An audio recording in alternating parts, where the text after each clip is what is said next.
In this video, I want to show you how to reset your Logitech G435 headphones. So for this, I had to search online, and on a page from the official Logitech website, I was able to find how to do it, and actually it's quite hidden. So you're going to take your headphones, and on the left side ear cup, this is L, you need to remove it. So stick your finger inside and simply push towards the outside of the ear cup, simply to, remove it.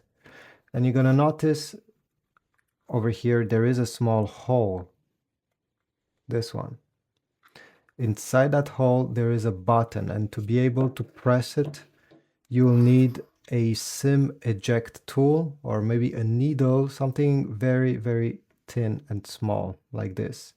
And all you have to do is to insert it, okay, and then keep it pressed, as it says on the Logitech website, for 2 seconds or sometimes 3 seconds, release, and usually you're gonna get the green light appearing over here, signifying that the factory reset has been done. Now, I need to warn you that in my case, it's actually not working.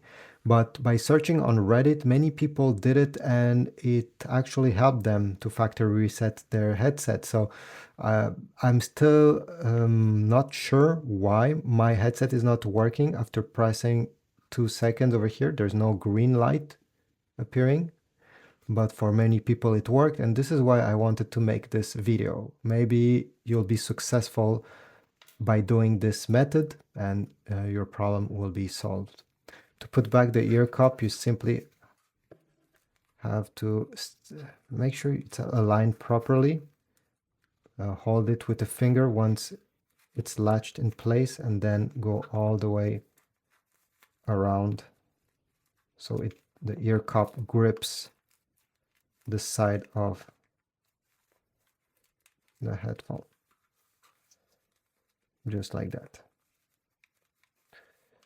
Thanks for watching. Leave a comment down below. I'm really curious if this worked for you. And yeah, leave a like, subscribe, and I'll see you in the next one.